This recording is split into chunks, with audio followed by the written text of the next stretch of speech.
Good afternoon from Bergen, Norway, and welcome to our combined in-person seminar and online webinar with the title, The Frontlines of Diplomacy, Humanitarian Negotiations with Armed Groups. My name is Salla Turunen. I'm a doctoral researcher here at Christian Michelsen Institute, as well as the Department of Comparative Politics at Bergen University in Norway. This event is being organized together in collaboration with Norwegian Center for Humanitarian Studies.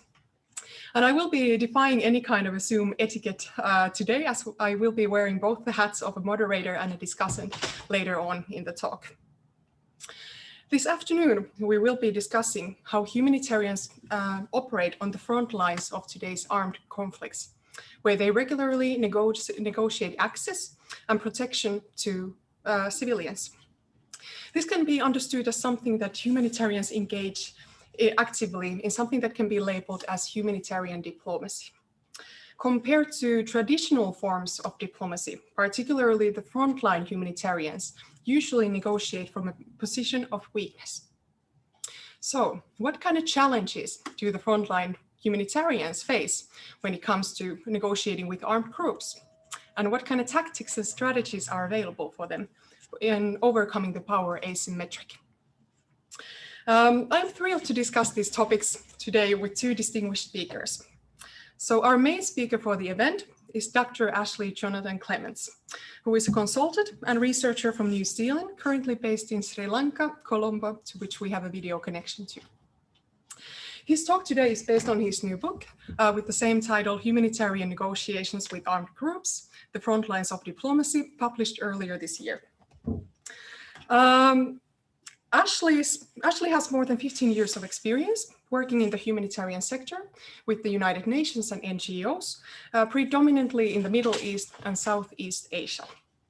Ashley's research focus is on negotiation, contemporary armed conflict, and of course, non-state armed groups. He also advises frontline humanitarian negotiators and conducts negotiation training to a range of audiences. Ashley's book has two main case studies, which are Yemen and Myanmar. Considering the latter, I'm happy to introduce Dr. Marte Nielsen. Marte is a senior researcher at the Peace Research Institute of Oslo here in Norway, PRIO. Her research focus is on the ethnicity, religion, nation-building nexus of political and violent conflicts, primarily in Southeast Asia, with a particular interest in Myanmar and Thailand. Marte's research interests include, among others, of course, civil society movements in peace building and democratization, societal transformation in conflict settings, and the Rohingya crisis. I myself will be concluding today's presentations with a conceptual reflection on humanitarian diplomacy. Having a background as a UN practitioner, my research focuses on the articulation of humanitarian diplomacy in conflict settings, and my aim is to inform both practitioners themselves and academic debates. My PhD is a part of a research project titled Humanitarian Diplomacy, assessing policies, practices, and impact on the new forms of humanitarian action and foreign policy, funded by the Research Council of Norway and coordinated and led by research professor Antonio De Lauri, who is also here with us today. Now, before I give the floor to Ashley, I want to encourage our online audience to use the chat box option for reflections, comments, and questions throughout the seminar. And I also want to encourage our in-person audience to do that as well. Today, we have a mixed audience of academics and humanitarian practitioners, as well as public audience. We will have an allocated time towards the end of the seminar for questions and answers session. My colleague Anna Kopsil will be moderating the chat function, so you are more than welcome to pose your questions or comments at any time of the seminar. And please bear in mind that this webinar is being recorded. Now, without further ado, Ash, the floor is yours. Thank you so much, Salla, for organizing all of this. I'm just very sorry that I can't be there in person with you, but clearly COVID had other plans, perhaps next time. But thank you everyone for joining us. Good afternoon or good evening. Good morning for some of you. Today I'm going to outline some of my research into humanitarian negotiations, detailing some of the dynamics that undermine. Yes, can you hear me? Sorry, comes with a little bit delay, it seems. Okay. Am I coming through all right at the moment?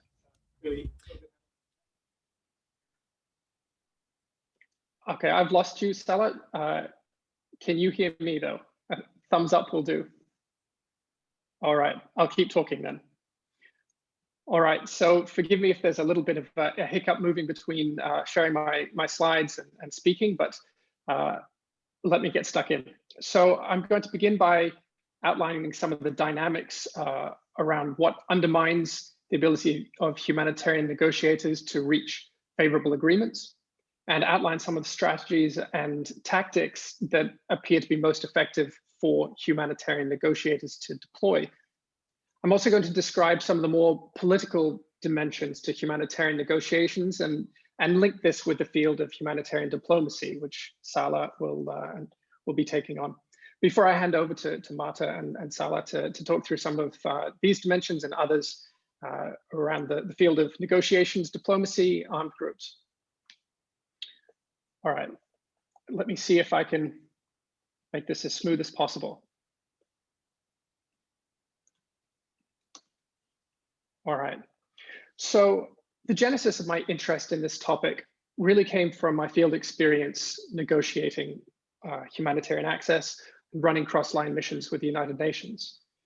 In one particular context, around 10 years ago, I was responsible for negotiating field-level multi-party agreements and leading cross-line convoys of humanitarian assistance. But in the course of these negotiations, I repeatedly faced unpalatable dilemmas. So we would have to choose between access to one village or another. We would have to abandon certain types of intervention in exchange for permission to deliver other assistance. So perhaps food, not wash, or more often we found that protection interventions were rejected and more physical interventions were accepted. We frequently had to forgo permission to assess or to monitor programs after they were implemented.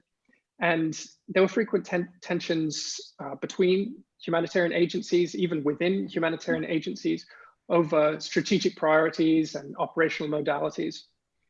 And we also had highly unreliable security guarantees, leaving many of our staff in very precarious situations during these missions. So all this led me to want to do it better, to negotiate better, to be more effective when negotiating with armed groups as well as governments. But I found very limited institutional support available to me, very limited guidance on which to draw. So I decided to do my own research. I decided to step aside and do a PhD. And I focused my research primarily on two contexts in which I'd worked multiple times over many years. That was, as Salah said, Yemen and Myanmar. My research also draws on my consulting work for NGOs and UN agencies in this field, and a range of other examples from dozens of other contexts. So that's where this work is coming from, and many of these issues that I'm presenting to you today come from. Sorry, struggling to stop the video here.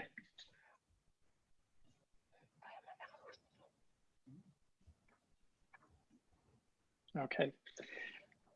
So globally, humanitarian access affects virtually every contemporary response to some degree. Often this requires negotiation to get past these obstacles.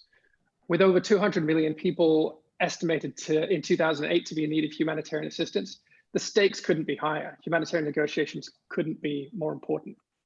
So my research suggests that humanitarian negotiations is becoming increasingly central to humanitarian operations.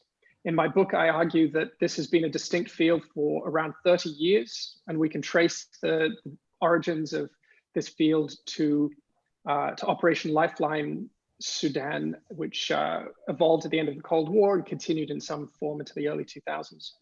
There are, of course, earlier examples of humanitarian negotiations, but as a distinct field with practitioners leading this and a regular deployment of negotiators, I trace it back around 30 years, so relatively recent in the humanitarian sector.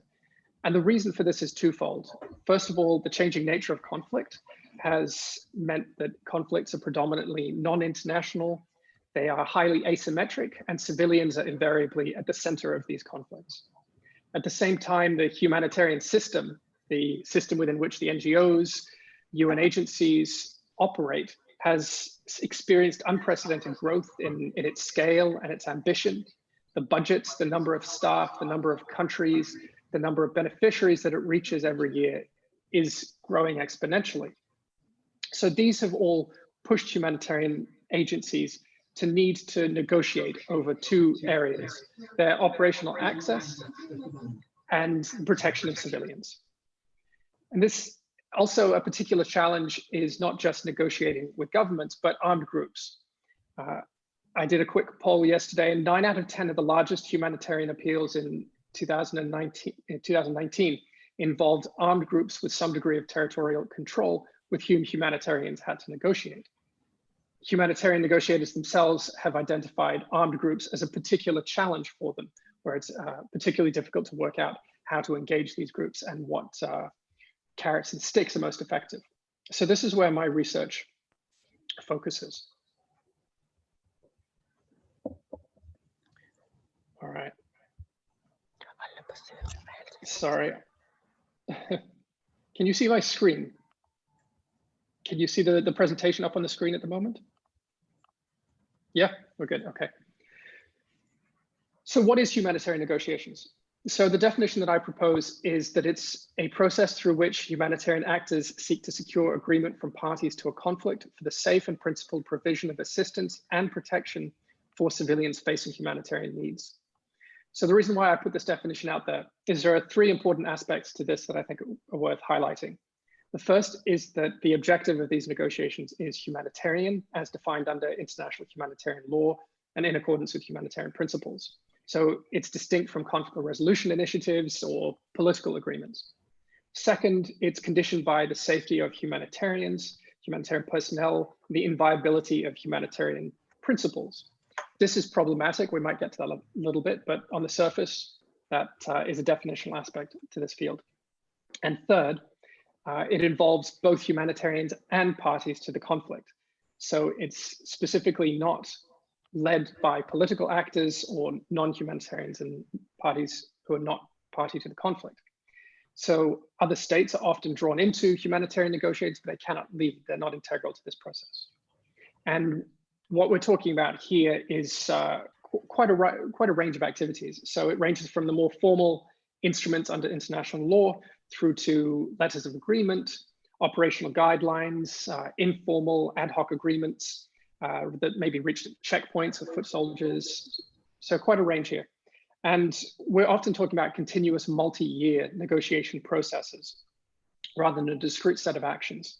These are often multi-party, involving multiple armed groups, government, donors, multiple humanitarian agencies, and the parameters are often quite hard to define. It can be quite nebulous. So we have definitional challenges here.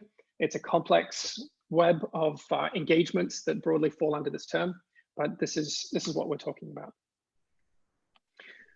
All right, so as Sala mentioned in the introduction, we talk about humanitarian negotiations as being highly asymmetric. So humanitarians often appear to have very little to offer negotiation counterparts. So very few carrots and sticks to wield during a negotiation. So some of the reasons for that are that they're constrained in the tactics and concessions they can agree to in a negotiation by their own reputation, by humanitarian principles, by international humanitarian law, by national and international laws. They face enormous resource constraints that limit their capacity to negotiate, their expertise in negotiating. And the humanitarian system is highly decentralized and consensus-based, which makes it difficult for individual negotiators to negotiate on behalf of the system or for agreements to be held across agencies. That also makes it particularly easy to play agencies off against one another. What we see in countries like Myanmar, for instance, is that, or Yemen is a particularly good example, actually, where one humanitarian agency may be offered access to an area for a specific concession by an armed group, and that armed group will demand that concession from other agencies, playing them off against each other. We also see potential trade-offs between protection and operational access. Myanmar was a great example in Kachin State, where agencies were afforded a degree of operational access. They could access areas to deliver assistance, but in exchange, they were very unwilling to jeopardize that access by raising protection issues. So you see this trade-off between operations and human rights. And when there's a degree of, and there are very few mechanisms to hold parties to account. So even once an agreement is reached, keeping that agreement in place is a continuous process of hard work.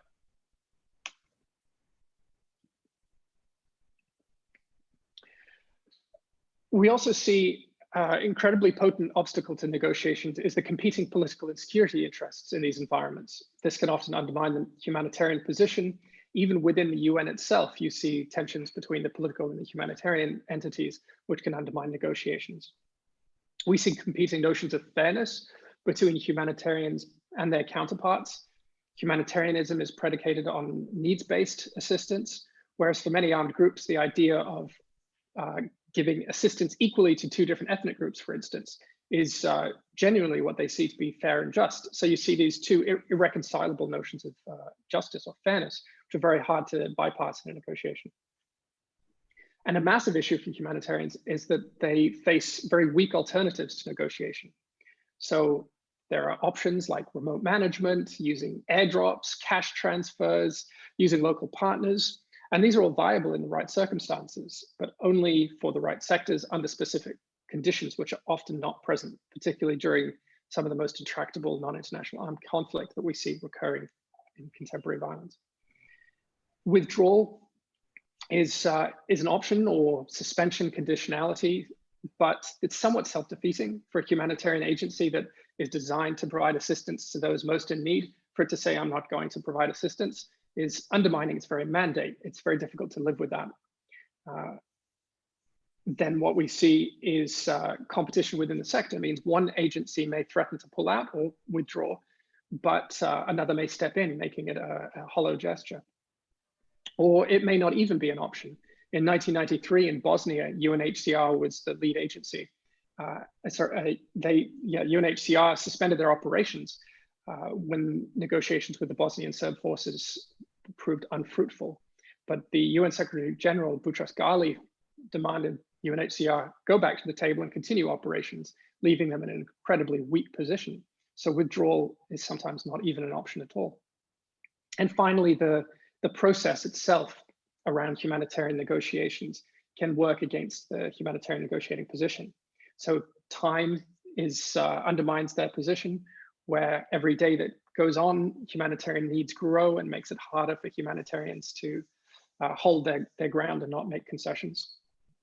Safety of humanitarian negotiators makes it hard to access armed groups often, or hard to deliver hard messages and bargain firmly.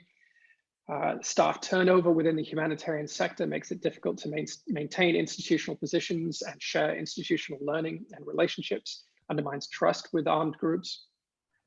And we see contextual changes where territorial control or evolving actors makes it very difficult for negotiations to keep up tactically and strategically with the rapidly changing environments. And finally, there's a lack of capacity and a lack of institutional commitment to negotiate across the entire sector.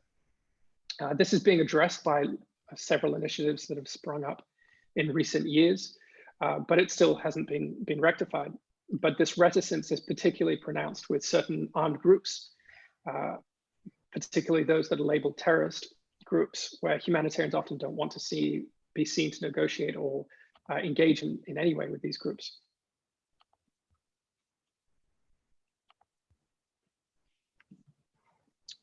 Apologies, I'm still struggling to get my screen shared. All right.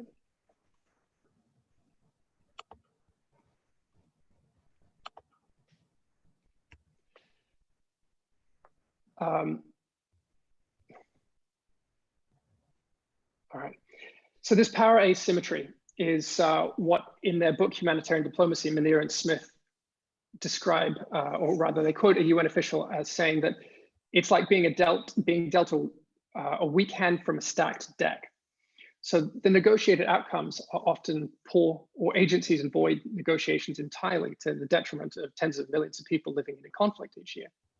And more than that, negotiations can be something of an existential threat to humanitarian agencies, where negotiation entails compromise. It involves give or take by both parties. But compromise, when your identity is built on principles and international law, mean that your compromises undermine your very identity. So this is something of an existential crisis for humanitarians, where they're compelled to negotiate that which they consider to be non-negotiable. Yet humanitarians regularly reach agreements that are better than this weak hand would suggest. So my research asks the question, why and how do they do this? So other fields of negotiation, when negotiators are in a particularly weak position, suggest that negotiators should use delaying tactics or nuisance tactics or brinkmanship. But during humanitarian negotiations, these would often place humanitarians and the populations they serve at greater risk. They're rarely viable. And a mistake that many agencies make is to demand respect for international laws or norms where there is none. The evidence that is from my research is that grounding humanitarian negotiations in international law and humanitarian principles is largely ineffectual. It doesn't resonate with their counterparts. So what does work? Well, generally, some broad strategies that are effective is to enhance capacity. So enhancing individual and institutional capacity to negotiate through training, improved guidelines, stronger policies, stronger analysis and research, case studies, etc. Building trust, regular continual engagement with counterparts is essential. And that's at all levels within counterparts. So that's vertically from foot soldiers through to leadership, but also horizontally between different factions within a specific group. Then it's important that humanitarians demonstrate impartiality and neutrality through both their operations and their public communications, so that they're seen as viable, credible counterparts. They also have to demonstrate contextual awareness. They need to know how, when, who, and what to negotiate over. And they also leverage third-party pressure. So using anything from the UN Security Council's targeted sanctions, General Assembly, Human Rights Committee, mobilizing a sponsor state in support of a negotiated agreement for humanitarian interests. But these are all harder with armed groups than they are for states. Armed groups typically have fewer international ties and fewer pressure points that international actors can press. But also humanitarians can use their weakness as something of a strength. If they play it right, humanitarians can be seen to be less of a threat. They can be perceived as more acceptable of particularly distrustful counterparts. So that can open up opportunities for dialogue, for trust to be built, and for negotiation to follow. Some more specific approaches, 3 areas that I want to touch on, is the idea of collective negotiations. So to avoid agencies being played off against each other, you can look at having more centralized, coordinated coalitions of negotiation agencies. This strengthens their bargaining position, but it does come at a risk. So there's a risk that we've seen particularly in Myanmar, where agencies were operating in a very centralized negotiation structure. When those negotiations break down, other agencies don't have their own strategies, they don't have their own bilateral relationships, and all of their strategic eggs are in one basket. So when that collapses, there aren't alternative ways to approach the negotiations. Strengthening alternatives is also critical. So improved modalities for cash and voucher distributions that allow agencies to operate and offer assistance without having to be physically present. We can look at strengthened local partnerships. Localization is more effective. Egalitarian partnerships with local organizations is critical. But it comes with risks in some of the more politicized conflicts where local partners are often implicated in the conflict to some degree. Alternative access modalities like airdrops, cross-line missions, these are all options to consider, but only viable in the right conditions. But improving our ability to implement these sorts of options is important. And of course, withdrawal. We saw this deployed last year by World Food Programme in Yemen, where they threatened and then did withdraw assistance, forcing greater concessions, or at least attempting to do so. So using withdrawal or conditionality in a very limited, targeted fashion to ensure that it's maintained as a credible threat to strengthen your bargaining position is also effective. And finally, leveraging the interests of your counterparts. So armed groups themselves looking at what they can get out of a negotiation and leveraging those points of common ground. So based on a thorough understanding of these counterparts, there are 3 areas which I identified as being particularly effective in this. Armed groups are particularly sensitive in most locations to their reputation, to their legitimacy, whether it's domestic or international, and even just sitting down with a representative from a UN agency or an international NGO to negotiate can often offer them a great amount of legitimacy, let alone actually being seen to sign an agreement with this international entity. It suddenly places them at a different level. This is problematic. International humanitarian law emphasizes that any kind of humanitarian engagement doesn't confer legitimacy or affect the status of an armed group. But nevertheless, the behavior of armed groups, their willingness to sit down and negotiate, as well as the reticence of states to allow humanitarians to negotiate with these groups, suggests they both see it otherwise. A second area of interest for armed groups is around substitution. And what I mean by that is providing a service that they see as being valuable, that they no longer need to provide. Again, in Kachin State, we saw the Kachin Independence Army providing material assistance to IDPs. Humanitarians offering to step in reduces that burden on them. Once again, there are 2 sides to this. Being able to redirect those resources can potentially mean that armed groups can perpetuate their warfighting ability and can exacerbate violence. But it's certainly, for many armed groups, a compelling motivator to allow them to grant access to humanitarians. And then finally, side payments. So again, what I mean by this is linking humanitarian negotiations with other processes, usually political negotiation processes. Humanitarian agreements are often seen as low-hanging fruits. So granting permission for aid convoys through to a particular village as part of a trust-building measure in the early days of reaching a political agreement. Many parties see this as being very worthwhile, a very easy sell.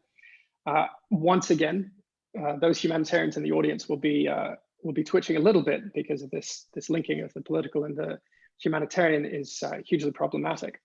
My research suggests that in the short term, there's a very strong correlation between this political progress and successful humanitarian negotiations, but there are potential long-term challenges to humanitarian action and humanitarian identities that shouldn't be understated.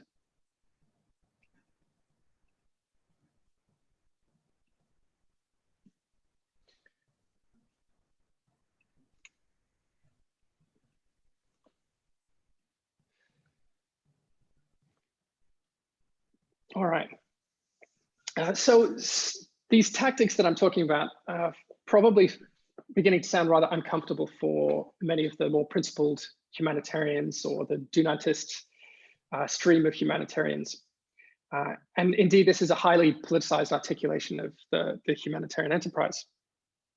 Many of the tactics that I've outlined are also beyond the scope of individual negotiators to deploy. It requires them to be part of to draw on a network of geographically diffused, politically connected counterparts and colleagues in Geneva, in New York, in regional centers of power to actually affect this type of change.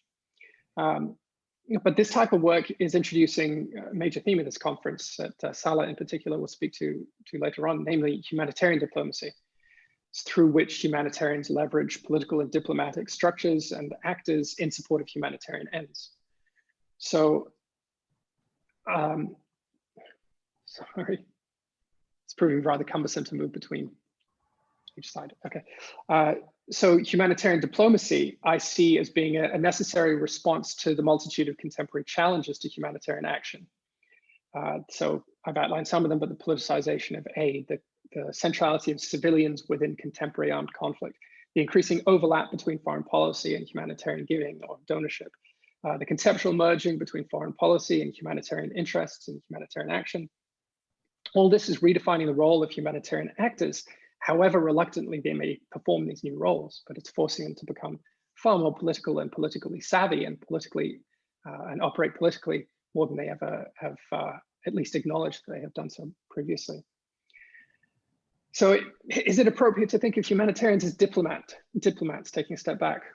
I think so. I think we see humanitarians who conduct research, they share information on crises, so they help to frame the international narrative of what's going on in these priority contexts. They lobby, they advocate, they engage with the media, they help to set the international agenda on a particular crisis, and they influence perceptions about both the issues at play as well as the actors involved. They even propose solutions to some of the world's most intractable crises and conflicts. Increasingly, humanitarians engage through the General Assembly, through the Security Council. They try to pressure groups to take action in humanitarian interests. And in some contexts, Yemen is a fascinating case in studying this. Humanitarians are the primary conduit between armed groups and the international community. In Yemen, they were the bridge when all the embassies, the donors had all pulled out of Sana'a. Humanitarians were the only representatives of the international community left. So willingly or not, they were the screws that the armed groups could turn, and they were the conduit through which messages could be passed, making them particularly central to international relations and politics. And humanitarian negotiations can also have a potent socializing effect, where simply by engaging armed groups, it makes them more comfortable, more conversant in these international processes that allows the foundations to be laid for reaching political solutions. All this to say that humanitarian negotiation and humanitarian action more broadly is no longer a peripheral event, but it's often of central importance to world affairs. And humanitarians themselves are increasingly potent diplomatic actors, I argue. Or as Jan Egeland, the former emergency relief coordinator for the UN, once said, humanitarian affairs is diplomacy's ground zero. In the same way, I talk about the front lines of diplomacy. So for me, humanitarian negotiations are the front lines of diplomacy in both a literal and a figurative sense. We are talking about these unprecedented levels of engagement between these pariahs, these excluded actors who nevertheless exert enormous influence over the countries in which they're based. They're increasingly important political actors, and humanitarians are often some of the primary points of engagement with them. And it's the literal front lines of diplomacy, because this is taking place on the battlefield, on the front lines in war zones and crises around the world. And these engagements are helping to shape the political realities and the international relations that many of the other sectors and our own world is living with. So humanitarian diplomacy and humanitarian negotiation are integral to one another. Humanitarian diplomacy in isolation from humanitarian negotiation, I think, is probably rather disconnected from field realities and unlikely to translate into substantive changes in the lives of those it purports to serve. In the same way, humanitarian negotiations in the absence of humanitarian diplomacy will have limited impact, and the tactics available will be limited, and the quality of agreements that are likely to be reached will be undermined. So my research suggests that humanitarian negotiation is inherently political activity in a field that is increasingly characterized by its political nature. Humanitarians are increasingly finding themselves at the intersection between competing foreign policy interests, forcing them into a distinctly political space. Effective humanitarian negotiations will increasingly be predicated on distinctly political engagements that demand humanitarians be more conversant in this humanitarian diplomacy field that is emerging. But at the same time, this shift is introducing ethical dilemmas around who humanitarians negotiate with, what concessions they give, what tactics they deploy. And in many ways, it's challenging the very identity of humanitarians and humanitarianism in contemporary armed conflict today. So that's the overview of my research. I'm sure we'll come back to some of those themes, but thank you very much. And Sala, I will hand over to you. Thank you so much, Ash. Highly thought-provoking, which I already knew that it would be. It's a very interesting topic that we're discussing here today. Just a technical issue before continuing further. So there are still possibilities in posing any comments or questions that you like. There are actually two different kind of panels or views within the chat. So you can either send your comments and questions to the panelists. We will get them there as well. And you can also post your questions visible to the entire audience that is here with us today online. So either or, please feel free and welcome. And a couple of you already introduced yourselves, and I'm happy to see, for example, that we have audience all the way from the United States, which is a very early morning for you. So good morning for you as well. But now we'll continue here at the studio, and we'll move to Marte, who will elaborate a little bit further on the empirical context of Myanmar. Thank you, Sala, and thank you, Ash, for the very fascinating study that you've done. I very much enjoyed reading your book over this week. Much food for thought on the interplay between humanitarian organizations and armed groups in their understanding of providing humanitarian assistance to civilians and protection to civilians in conflict. So I'm Marte Nielsen and work for PRIO, Peace Research Institute in Oslo, and I've done we conducted over the past 8 years or so several research projects on Myanmar, which is one of your case studies, including some work on humanitarian assistance in Myanmar, but not exclusively. And my latest publication is called The Perceptions of Rights and the Politics of Humanitarianism in Myanmar. It was published earlier this year in the European Journal of Development Research. I'm also part of a project on access to education among Rohingya refugees in Bangladesh, together with PRIO and Cornell University in US and Innovation for Poverty Action in Bangladesh. I'd like to share some of the reflections that I've made while reading your important and timely work, Ashley. And specifically, I'll be talking about Myanmar because this is where I've done my research.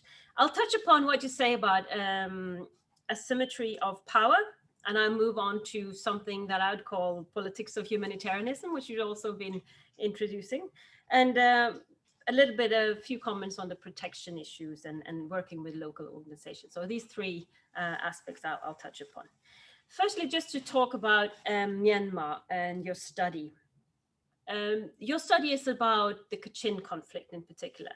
And of course, Myanmar has multiple armed conflicts and has had them since more than 70 years, just to set the stage. And there's multiple armed groups fighting the Myanmar military, occasionally each other's, but mainly the military. And there's also been a military dictatorship since 1962, right? So this complicated field is where your case study is situated in. And since 2011, it's been the Kachin conflict that was the most notably, and this is probably also why this was chosen as a study. But lately, of course, the conflicts in Rakhine State and northern Shan State are even more pressing. So again, the picture is becoming more and more complicated. And in Myanmar, there's been simultaneous peace processes or negotiations with all these armed groups for ceasefires at the same time as you have a quite substantial political reform process from the dictatorship to a more open political system. And the Myanmar case study that Ashley's written about, it describes, when it comes to access and humanitarian access, it describes, as opposed to the Yemen case, an initial interdependence between humanitarian organizations and the KIA, so the Kachin Independence Army, at the onset of the renewed conflicts in 2011. It also describes less access from 2015, 2016. I'll come back to that as well. And then humanitarian access, he states, has clearly been in the interest of the KIA. and he talked about this in his presentation as well. And I look at a little bit of why this is. And when it comes to asymmetry of power, you talk about that as something, you know, the weakness of humanitarian organization, which is a very important part in negotiations. But looking at Myanmar and possibly many other cases as well, it's not only an asymmetry of power between armed groups and humanitarian organizations, but also between the armed groups, right? So KIA in this case versus the Myanmar military, the Tatmadaw, the armed forces, which is by far the strongest party here. And maybe this is where the asymmetry really lies, and not just with the humanitarian organization. I think it's important also that it kind of a little bit almost invisible in your study, but the army, the Myanmar army, is also an armed group in the sense. So humanitarians will have to negotiate both with the KIA, which in this case is the weaker part, and the Myanmar military, which is the stronger part. And at the time in 2011, what is interesting is that Myanmar was reforming and the KIA was going against the trend. So there was a lot of armed groups negotiating with the government and the military, it was basically a military government at the time. They were negotiating ceasefire agreements, but the KIA or the Kachins had 17 years of ceasefires already and were already sick and tired of that ceasefire because it didn't work for them. What they saw was just more exploitation of natural resources, political power being abused and so on, both from national governments, but occasionally also locally. So you had a situation where there was one group that was breaking with the trend of negotiation. And that's why they needed the legitimacy. So in that sense, you could say that KIA at the time in 2011 was kind of an easy bargain. The problem started in 2015, 2016, when you have a radical change, because now you have a legitimate governance, with an NLD, the National League for Democracy, and Aung San Suu Kyi had won a landslide election and were now sort of a legitimate power in Myanmar. And they introduced quite a radical reform of humanitarian assistance to Myanmar. Humanitarian organizations were then banned from working with unlawful organizations like the KIA. So this is not an entire new thing, but it was very clearly stated by the government. And at the time, KIA had refused to sign the nationwide ceasefire agreement, or the so-called nationwide ceasefire agreement, and were framing sort of KIA as spoilers of the peace process, while at the same time the military was continuing its fight with the Kachin groups. So the government demanded at the time that all efforts should go into peace-building projects in ceasefire areas, or at least humanitarian aid should go through government mechanisms. So this was a game changer, maybe the real game changer in the Kachin conflict. And it's highly problematic, as we see, and we see the same in Rakhine today with the conflict with the Arakan army. And I think it would be highly interesting to hear Ashley reflect on also looking into humanitarian negotiations with the government and the military in this case. I think too often that a so-called quote unquote legitimate governance or government and maybe they're less legitimate armies rather than non-state armed groups who are denying access to humanitarian crisis in rebel-held areas rather than the rebels themselves. So just want to add this about asymmetry as well, that it also goes between groups, not just with humanitarian organizations. And with this, and especially with the change of government in Myanmar, I think there's really interesting to look into the sort of politics of humanitarianism, because I find that also very interesting. I've done some interviews with humanitarian workers, and some maybe surprisingly been quite critical towards humanitarian principle, or specifically the concept of neutrality. And I have to add that it's mainly these solidarity organizations who are working humanitarian with humanitarian issues rather than the more mainstream humanitarian organizations. But what many people say, you can't really be neutral in a conflict like this. You can be impartial in the sense that you will provide help to all sides, but not neutral to the politics of conflict. And I think this is a very interesting perspective. So if you're addressing structural injustices of the conflict, if you're not addressing structural injustices of the conflict, but only sort of help heal the wounds, how can you then prevent new crises from occurring time and again? And I think Myanmar's multiple processes, with the ceasefire negotiations, the reform processes, the change of government, the interplay between the civilian and the military part of the government, because they are sort of working in a coalition. This has been complicating humanitarian negotiations in Myanmar. And at the same time, you had humanitarian needs that are enormous in so many areas. And there are so many fragile processes to consider, including the difficult political environment.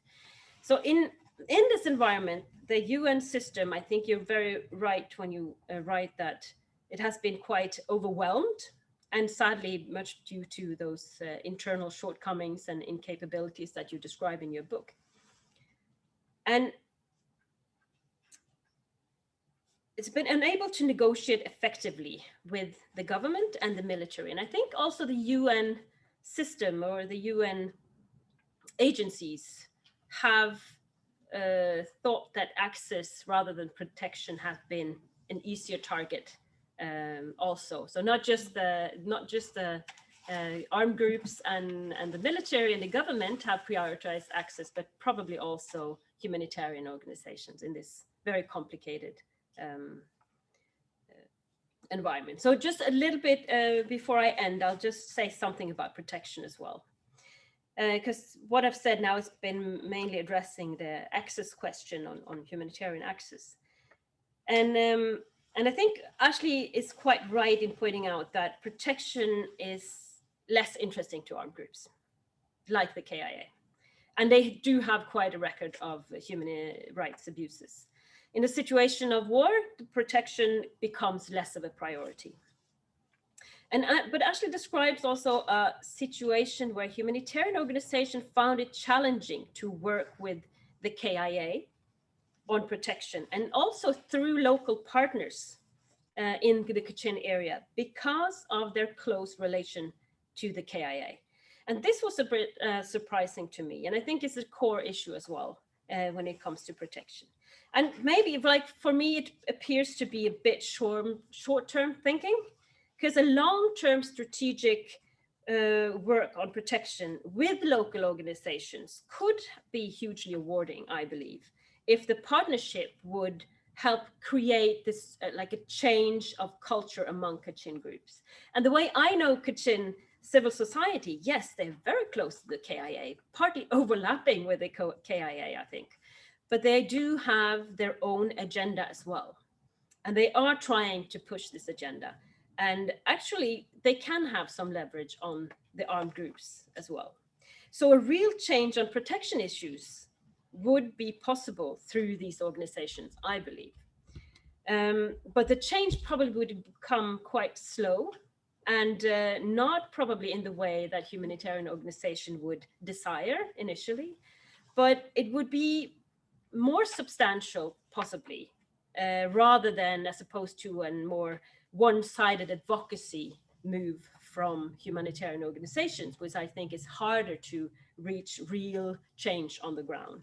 And this would be potentially a huge benefit for civilians, I think. So to me, this lack of involvement in involving Kachin civil society organization on protection, that you write about in the book, seems to be like a failure in engaging substantially in humanitarian negotiations. So I just like to end with a quote from this book, which I liked it very much. But on page 183, you write a quite interesting statement. Failure to make some level of ethical compromise through negotiation risks fetishizing humanitarian principle at the expense of addressing humanitarian needs. Humanitarian principles are a means to an end and not an end in themselves. And reading your book, I think this is something many humanitarian organizations need to remember. Fantastic. Thank you so much, Marte, on that reflection, and a very excellent quote that you picked up from the book as well. Now, before I let Ashley to respond to all these insights that Marte just provided, I'll briefly provide a conceptual reflection on the term of humanitarian diplomacy. So diplomacy is traditionally understood from a state-centric perspective, and is commonly represented by state diplomats and occurring between states and within multilateral institutions such as the United Nations. But our question here today is there more than one type of diplomacy?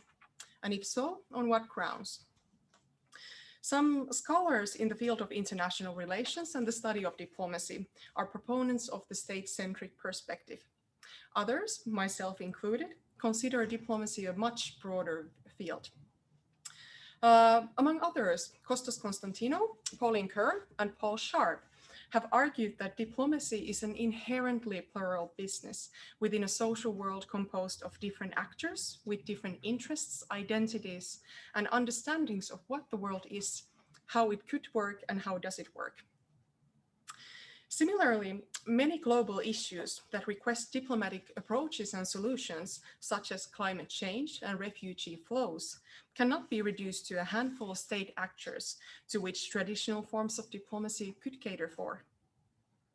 Rather, whereas these traditional forms between the states with the state diplomats remain, new convergences of diplomacy and diplomatic practices have emerged along with developments of, for example, globalization, multilateralism, and technology. These new diplomatic practices have been employed and labeled in the fields such as non-governmental organizations diplomacy, digital diplomacy, public diplomacy, celebrity diplomacy, small states diplomacy, business and military diplomacy. Accordingly, humanitarian diplomacy has recently emerged terminologically into the discussion to describe diplomatic practices that claim to advance humanitarian interests and goals. Now, what makes diplomacy a humanitarian one?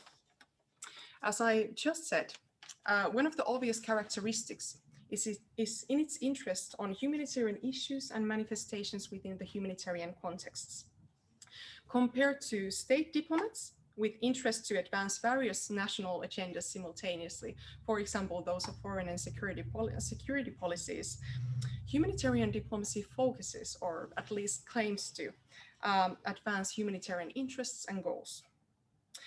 Another distinctive feature of humanitarian diplomacy is in its inclusivity to work with all stakeholders involved, whether official or not, as the discussion on today's armed groups showcases. In his book, Ashley demonstrates how humanitarians' engagement in their political arenas constitute humanitarian diplomacy in a manner that is out of reach by other diplomatic actors. He discusses how humanitarian diplomacy challenges conventional boundaries of who constitutes a diplomatic actor and what constitutes diplomatic action.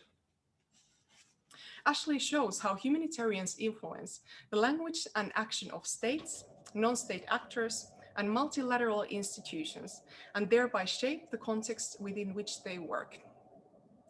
Similarly, I consider humanitarian diplomacy as balancing between the apolitical and the political, the ideals and pragmatism.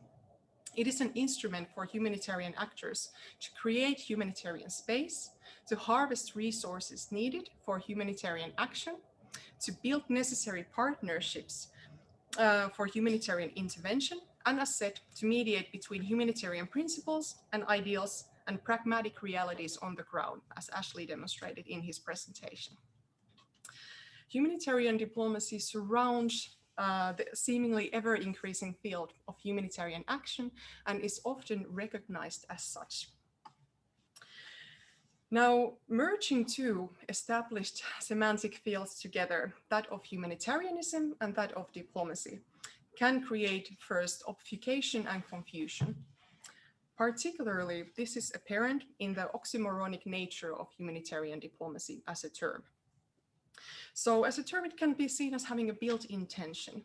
So whereas humanitarianism, at least the traditional understanding of it, understood and follows humanitarian principles such as impartiality, neutrality, and independence, diplomacy, on the other hand, is characterized by compromise. How then can, for example, humanity be compromised? Despite its emerging terminological nature and the related birth pains that come along with it, there are reasons why these kind of concept formations such as humanitarian diplomacy are useful.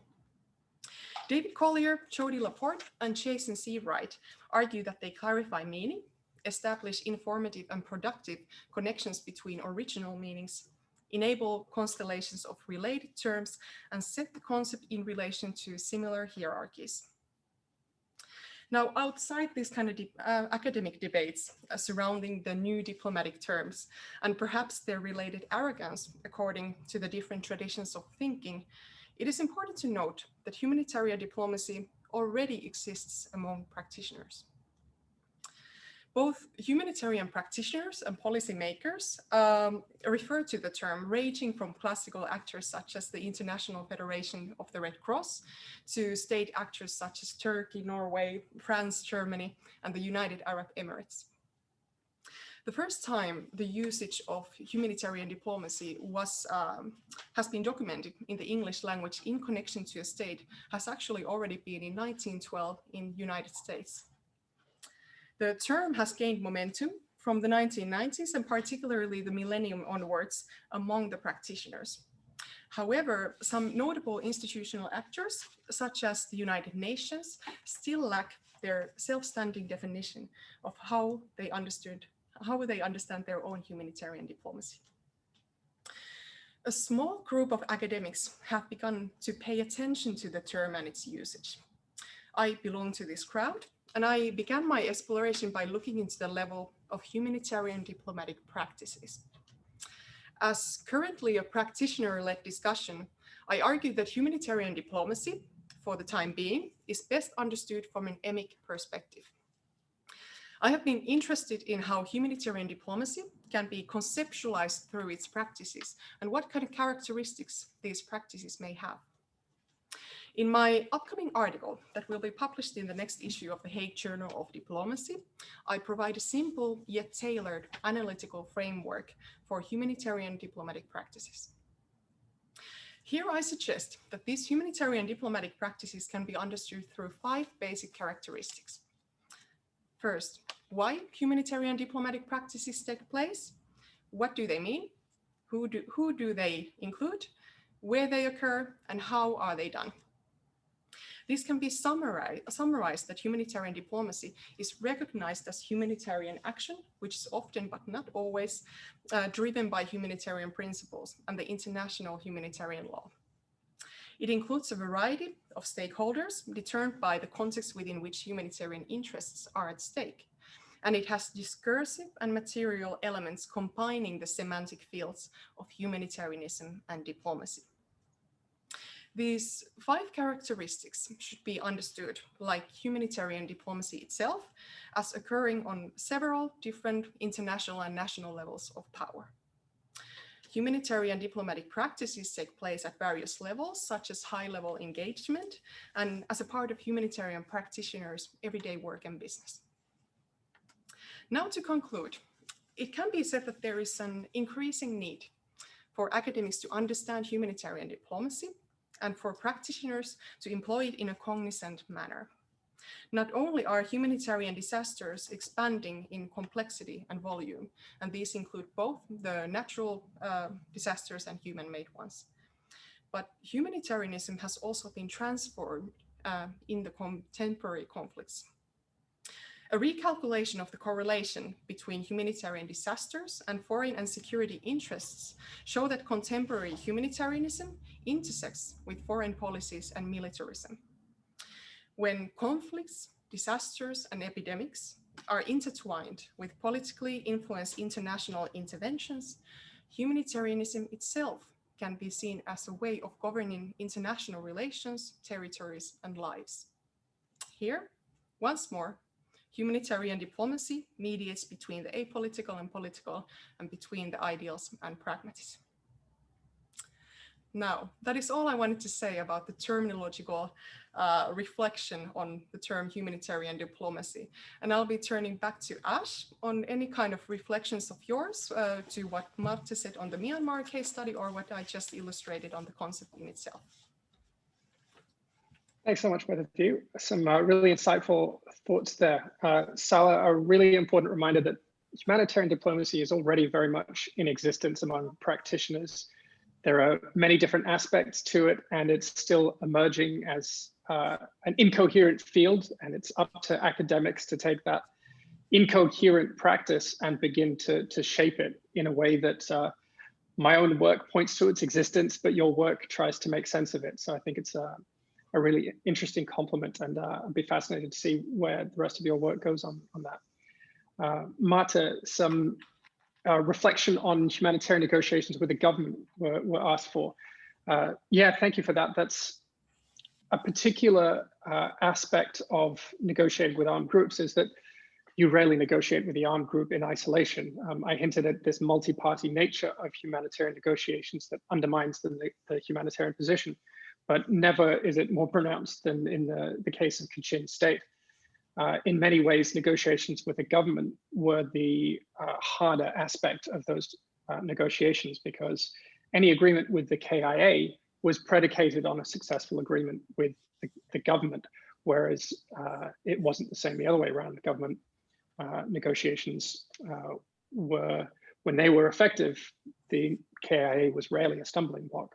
So it turned out to be an incredibly problematic and difficult part of the negotiations. And when we talk about government, that needs to be unpacked in the case of Kachin State as well, because you have the Tamador, that the Northern Command controls that area. So you need to negotiate at the field level with the Northern Command. Northern Command takes their orders from the Central Command. You need to negotiate with them to get permission to negotiate with Northern Command. Central Command will defer to the political authorities in Naypyidaw, who will defer to the local authorities in Kachin State, who will also defer to any authority they can. You end up going around in circles endlessly unless you understand the power dynamics and understand how to break that impasse. So even when it comes to the government, there are multiple factions within that. When I talk about the KIA, I use that term loosely, but there's an executive council, there's the Kachin Independence Organization, that is the political arm, that is the Kachin Independence Army, that is the fighting arm. So even within that, it's a complex, multifaceted organization, the armed group. And then, of course, humanitarians themselves are broken into dozens of disparate humanitarian actors with different mandates and different identities and different interpretations of humanitarian principles and international humanitarian law. So you end up with a very complex, convoluted environment where everybody is negotiating endlessly with each other, and we're trying to research it and analyze it from outside. As you rightly say, Rakhine is at least as complex and an incredibly critical context, which has is so critical, so important to get right. It's almost a completely different environment from Kachin. I worked in Rakhine State as well, and I've worked across the border in Cox's Bazar, and so understanding better how to negotiate in that environment is equally critical. At this point, there hasn't been space in my work to do that from in terms of access, to do work on access, ironically, but hopefully that will change. Marta, also you talk about protection, and I think you're right. I think it's tragic that from 2015, 2016, the inability to negotiate operational access didn't lead to a prioritization of protection negotiations. I think in many ways there were enormous opportunities from that point for the entire response to be focused on those protection dimensions that were possibly more important for a more important international contribution. And we saw some more human rights oriented organizations able to deliver in that space in a way that humanitarians couldn't and chose not to. And again, local partners are incredibly critical in that space and always have been throughout the response in Kachin. But of course, separating, I think I see somebody in the diplomatic community in Yangon, they will know well that separating local actors in Kachin from the political environment is hugely problematic. So finding actors with whom you can work with without jeopardizing principles or compromising your neutrality is quite a juggling act in that environment, as it is in many other places. Finally, on the issue of being neutral or not, in my book, I talk about there having to be a choice, as Marta quoted, there has to be a choice between principles when negotiating. All too often, it's impossible to maintain a principled line and deliver. And by not delivering, you're compromising on principles anyway. So my assertion is that humanitarian negotiations, by definition, involves this existential compromise. The solution for me is to see, as Marta read out, humanitarian principles as a means to an end and not an end in themselves. And we can begin to think of humanitarian principles in a hierarchical fashion, where humanity is the ultimate objective, and the other principles are ways of getting there. But if they need to be compromised in the service of humanity, that's something which is in keeping with the humanitarian identity, I believe. And to act in a principled way, to undertake principled humanitarian action, I think is about having that honest dialogue and having a process for arriving at the best possible outcome, rather than doggedly sticking to these processes without compromise. So those are my initial reactions to your very thought-provoking talks, both of you. But back to you and to any Q&As.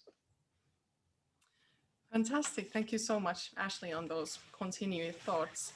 And now I believe that we have a few questions online. So I'll be turning to Anna to read those out loud to us, and then I'll be directing those onwards. Okay, thank you, everyone, and thank you for your presentations. We have a few questions. I'll just read them one by one in the order they were given to us. So first of all, could you say something in regard to the notion of rebel governance and how that affects the bargaining position of humanitarian organizations? In many contexts, non-state armed groups provide basic public services to their constituents. In others, armed groups act in a more extractive manner, such as exploiting resources and local taxes. Does the type of non-state armed group and how they care for the communities affect humanitarians' access? So that's a question, I think, to all of the panelists. Great. And particularly now borrowing Matte's words about less than legitimate armies, I'd like to start with you and the Myanmar context about the question on rebel governance. Yeah, and I think rebel groups might do both as well. Like they might both provide important services to their constituencies and also tax those very same constituencies in less than transparent ways. And even in the case of Kachin, we know about forced recruitment as well. So I think, and this is what also complicates the relations with certain armed groups, because they have legitimacy and they have less legitimacy from same constituencies sometimes, and this is sort of the local compromises that are going on in those areas. But you could also go to other conflicts. I wouldn't say maybe in Kachin, but other places in Myanmar and Shan State where you have more like criminal groups as well that are less caring for constituency. So there's a multiple of varieties of armed groups. Right? Hmm. How about Ashley? Any further thoughts on what Marta just said? Absolutely, Carlo. I think the type of armed group has a massive impact on whether one can negotiate with them and how to go about doing so. I think what we see with the KIA is, in many ways, it was a relatively straightforward negotiation because it derived its legitimacy from popular support. It provided assistance, it provided services. It was essentially a government in effect in its area. It was the de facto authority that provided educational services, healthcare services, So when it came to a negotiation offering to provide additional services, it was a very easy sell. They understood it, they wanted it, their population wanted it. So it made them very easy to negotiate with. What you saw in the Yemen case was that Houthis derived a certain degree of their legitimacy from the suffering of their people.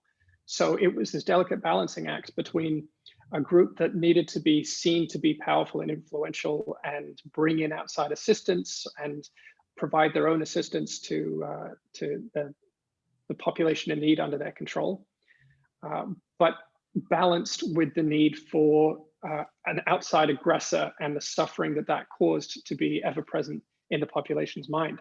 So humanitarian assistance couldn't go too far. It was allowed to some degree. And of course, it was also an opportunity for aid diversion, for taxation for certain factions to enrich themselves. So there's this complicated relationship, which again is a hugely problematic ethical challenge for humanitarians. But it goes to the heart of who the armed group is, what they want, how they derive their legitimacy. Again, in Yemen, you see a contrast between two groups that are often described as unnegotiable, as absolutists, Al-Qaeda in the Arabian Peninsula, AQAP, and ISIS, both operating in Yemen.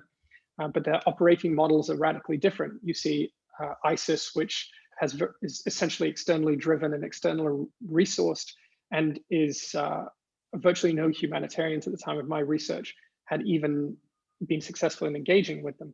Whereas Al-Qaeda, which on the surface appears to have some similar interests and similar dynamics, was very much born from individual communities across Yemen. It had tribesmen who were tied into their own communities as their own members, which embedded them in the community and the needs of their communities, which again made it actually viable to negotiate with Al-Qaeda over humanitarian access and protection in a way that I didn't believe that it would have been as straightforward before I began my research. So there's definitely the identity of the group plays a massive role in how negotiable they are and the quality of agreements that can be reached. But it goes back to my point about how you go about doing this. It's about understanding the groups, it's about effective analysis and research into these counterparts and building those relationships to be able to take advantage of these opportunities. We have 15 minutes left, so we'll go ahead and continue with the next question.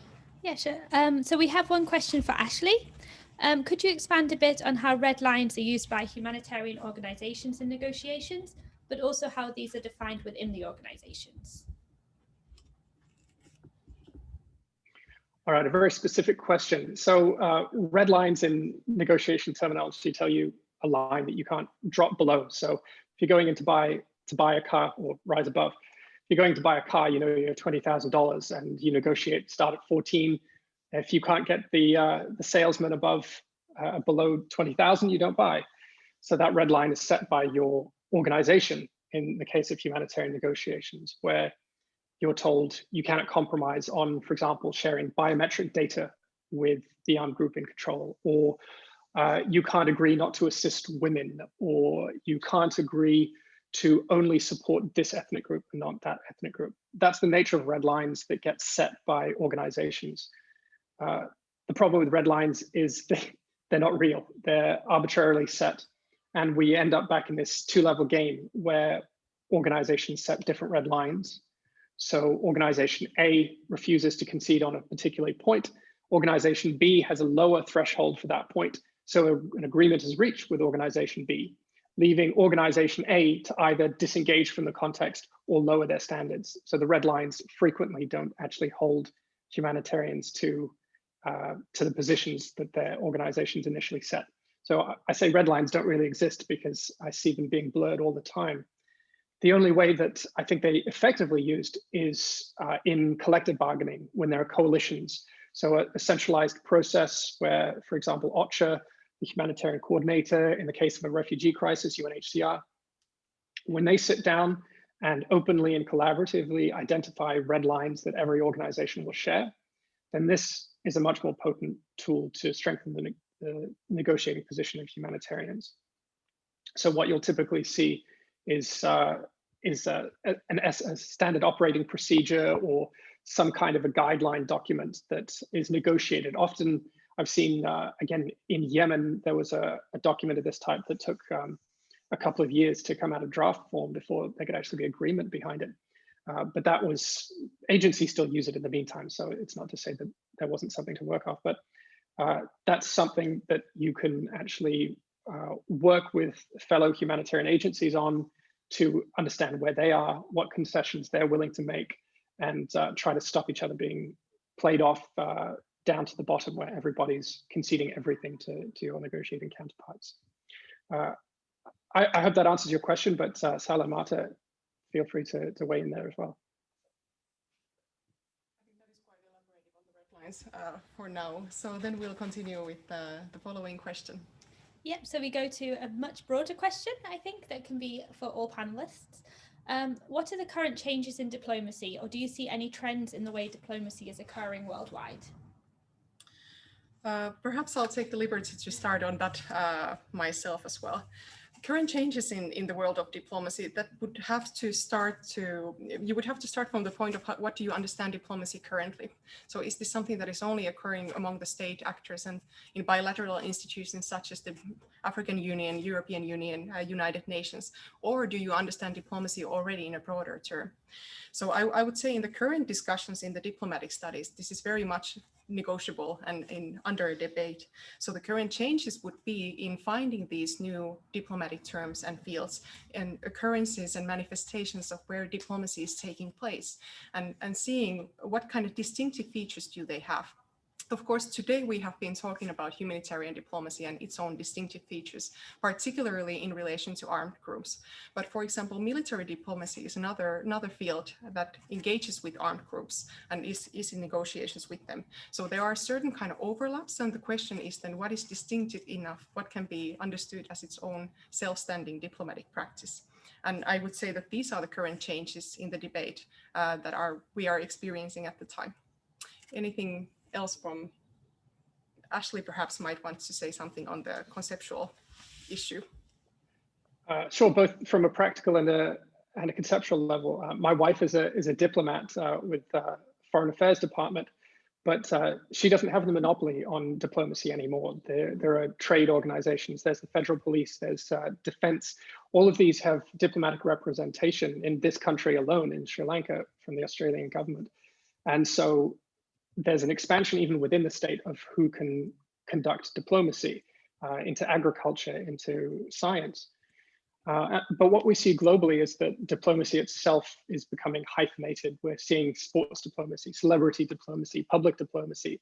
And this humanitarian diplomacy is in keeping with that trend where we see the international environment, global politics, international relations increasingly influenced by non-state actors. So in my specific research field, in what we're talking about today, it's armed groups and it's NGOs, UNs, humanitarians, but there are many other actors that are also playing this role in other fields of diplomacy.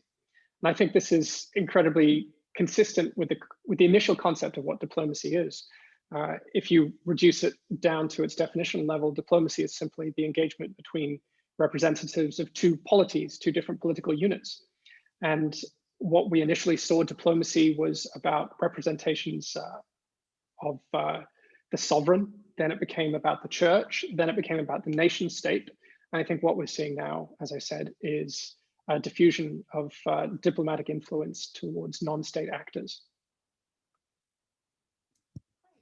I think we'll do one more question from online and then we'll turn into the audience here in person or in global. Yeah, so we have one more question here. How far do humanitarian actors engage in public diplomacy?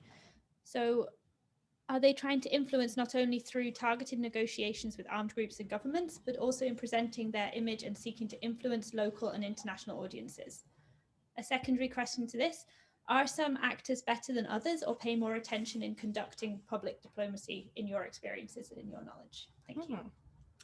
And if I saw correctly, that question is from Kostas Konstantino, who would probably also give several lectures on these topics. Thank you for that question, Kostas.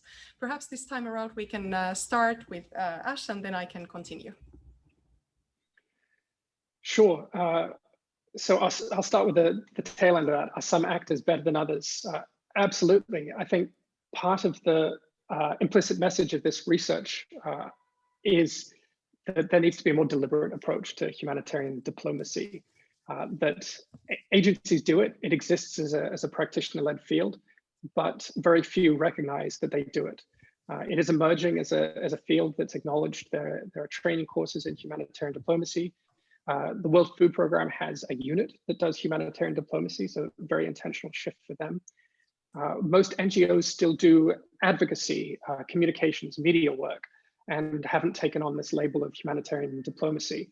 But I think it would be hard to find a conceptual distinction between how, say, an Oxfam report on Yemen or Myanmar making representations to the Security Council, how that fundamentally differs from the work of the World Food Programme. I used to work in humanitarian advocacy, and a large part of my role involved traveling to centers of influence like Brussels, Geneva, New York, Washington, DC, and lobbying for change on specific humanitarian points. That was, again, before I had the humanitarian diplomacy label. That was an advocacy and a policy influence label. But I think the tools and techniques can fairly be slotted into this diplomacy label. And how far do actors engage in public diplomacy? I think an incredibly important part of humanitarian negotiations and humanitarian diplomacy is this public side. So part of it is crafting the narrative. I discussed setting the international agenda, framing the issues at play in a crisis, but it's also about framing your own identity. And that is where the communications and media side for NGOs and UN agencies are so important. It's about demonstrating credibility, impartiality, neutrality, making yourself a viable counterpart to these armed groups or these governments. And I think that fits quite nicely into the public diplomacy side, as well as, again, making representations to the Security Council, or on Yemen, lobbying Saudi Arabia or other members of the coalition to curb their behavior. So I think there's a broad spectrum there, but yeah, absolutely. I think that it fits under the public diplomacy umbrella quite nicely. Sala, Marta? I would agree with Ash's notions, and I can speak best on behalf of the UN case study that I'm conducting in my current research. And it is quite interesting if you think about the nexus between public diplomacy and humanitarian diplomacy, that in the context of UN, it's very little, which is surprising. So public diplomacy is essentially also keeping up with the appearances. And whereas Ash was saying crafting the narrative would be something that UN is very skillful in producing their own jargon and discourse and translating it into a certain kind of desirable image. The intriguing issue is that UN does not have any kind of a self-standing definition for humanitarian diplomacy, whereas you would think about the field of actors who are working within the humanitarian issues, UN is one notable one. So I think it's quite interesting to try to unravel that. Why do not we know about UN's diplomacy, humanitarian diplomacy more, particularly since their public diplomacy is such a strong asset of theirs? Perhaps also Marta, do you have any? No, I think you covered this question excellently. Good. Great. And now we'll turn into our audience here in Bergen. Please, Antonio is holding the mic next. Thank you. A very brief question. So it is somehow the field of humanitarian negotiations and diplomacy is somehow dominated by debates about how to define the field and the strategies and the goals. It is a bit more difficult to discuss, explore, and to some extent foresee maybe the unintended consequences of negotiations. And I think Ashley touched one of these points when he mentioned that simply choosing what armed group to negotiate with would give more legitimacy to the group, perhaps in a certain area. But there are other consequences, like, for example, further marginalizing some minorities in some contexts, and so on.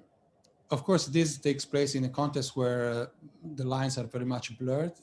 So to some extent, some humanitarian actors in some contexts may very much represent themselves, and armed groups the same, but armed groups may see the humanitarian actors not for what they are, but for what they represent, in a broader sense. For example, if I think about Afghanistan, quite difficult to imagine that negotiating with a humanitarian organization for any harmed group would simply be a negotiation on those humanitarian issues, and whether they would be able to distinguish that humanitarian organization from the military apparatus that is there, and international donors and so on. So I was wondering what kind of accountable mechanism can be put in place to understand these kind of unintended consequences, and whether, for example, when some negotiations go too far, there are repairing mechanisms and so on. Thank you. Thank you, Antonio. I think a good strategy to tackle this question would begin with Ash's reflection, as there were some direct reflections there, and then also to look into the Myanmar case study, or in particular as an empirical perspective, as these kind of undesired consequences. Can you hear us, Ash? Can you hear me, Salah? Now we can. Perfect. Okay, apologies. We seem to have exhausted my headphones, so hopefully my computer speakers and microphone will do without too much echo. So in terms of Antonio's question, I think absolutely there are lots of unanticipated implications from negotiating with these groups, from simply the act of negotiating to the agreements that are reached. Humanitarians haven't traditionally considered these aspects of their work. And again, I think this is what falls under professionalizing the humanitarian action, and being mindful of what you do as being political, as being part of humanitarian diplomacy. I think one of the greatest, I point to this in my book, one of the most pronounced examples of this was following the Rwandan genocide. Humanitarians flooded in to support the refugees who were actually part of the Hutu ethnic group that were instrumental in perpetuating the genocide. So this provided a support base for Hutu militias to reform, continue their attacks initially in Rwanda, but transformed the future of the Democratic Republic of Congo for decades to come. The country is still experiencing fallout from that. So certainly the choices that humanitarians make, the nature of their programs and negotiations as well, can have enormous regional impacts, if not global impacts, for decades to come. So I think these are enormous challenges for negotiators. I think it's a huge obstacle for humanitarian diplomacy itself, the unintended consequences from humanitarians weighing in to Security Council deliberations, when they do so from a position of limited experience or limited knowledge of some of the political issues, the potential for them to burn their own fingers or to jeopardize the populations they're purporting to serve is enormous. So throughout my work, I continue to reference the risks associated with these. I talked about the tactics that were available. I didn't necessarily advocate for them. So the marriage of humanitarian negotiations with political negotiations, I find in my research that it's effective, but that it comes with compromises and costs down the line. Perhaps not in the specific context that you're looking at, but perhaps in another context. I remember talking to one negotiator who had worked in two countries within a specific region and negotiated with armed groups there. And he had been vetted by the armed group, who contacted the previous armed group with whom he engaged to see, is this guy credible? How did you deal with him? Was he trustworthy? So these links between crises, the perception of humanitarians from one country to another, it carries with them. The concessions they make, the promises they make, they follow with humanitarians for decades to come.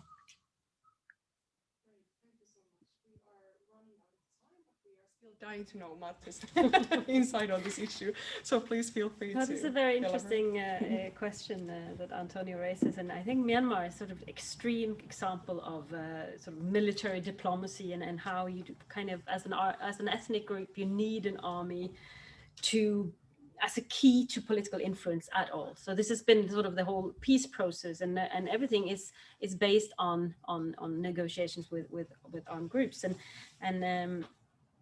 and you have a lot of ethnic groups in Myanmar who has armies and are in conflict with Myanmar military, but they're not necessarily very militarized. So they're quite small, but they need this army as sort of like a leverage for being somebody in this sort of complex environment. And a very interesting group is of course the Rohingya, who's not recognized as an ethnic group in Myanmar and hasn't really been very militarized either, as opposed to most other big ethnic groups. And this is quite interesting. It's not that they haven't been militarized, and definitely for the past 3, 4, 5 years, they have been increasingly militarized. But you see how Rohingya as a group are sort of excluded from any political talks, and also increasingly by humanitarians and international diplomats, and are not also seeing them as part of the peace process, for example. And there are reasons and historical reasons for that, but it becomes very interesting when you see that you kind of need an armed group to have a say in a conflict. Great. Thank you very much. I'm afraid we're running out of time, so we'll have to end this here. But thank you so much, Ashley, to Sri Lanka. Thank you, Matti, for coming from Oslo to Bergen. And thank you for our in-person audience as well as online presence. We look very much forward to hearing your opinions and thoughts on these issues. So please feel free to contact us on these matters, and we'll continue the discussion. Now, good morning or good afternoon or good evening, depending wherever you are. Thank you very much.